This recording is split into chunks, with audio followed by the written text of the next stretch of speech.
Hi and welcome to Henrich Consulting. Today we have the H170 Gaming 3 motherboard from Gigabyte.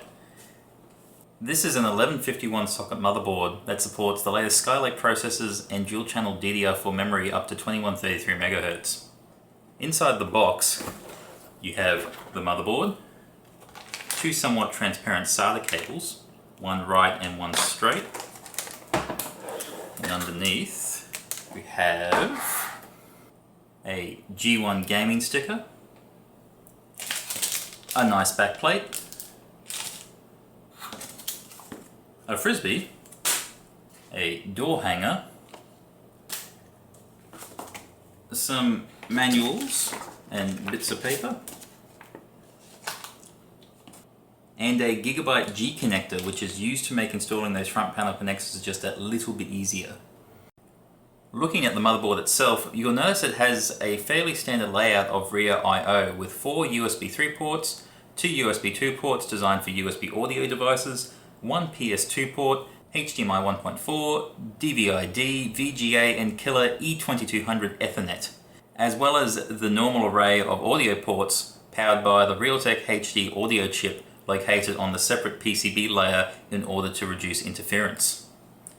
The board's heat sinks are accented with the G1 Gaming red and black color scheme with a hint of white, but what's even more noticeable to the eye is the inclusion of PCIe shielding on this more budget-friendly board, which is a nice touch.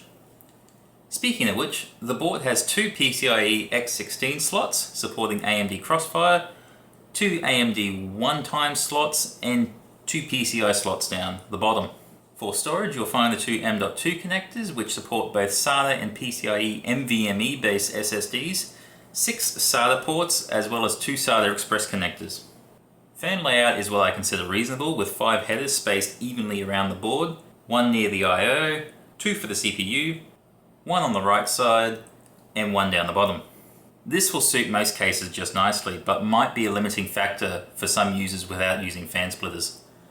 Finally, there's the price. At $195 Australian, this board is not only more feature-rich than some other offerings, but is using the more mainstream H170 chipset as opposed to the similarly priced boards using the budget B150. Overall, I would recommend this board. Rear I/O is pretty much everything you expect, minus, say, USB Type-C. Board layout is good with plenty of features thrown in, and the dollar to feature ratio beats most other boards in the price range. Plus, it looks pretty darn good too. So I hope you have enjoyed our review of the H170 Gaming 3 motherboard from Gigabyte. Let us know what you think in the comments and what you would like us to review next time. Thanks, and I'll see you next time.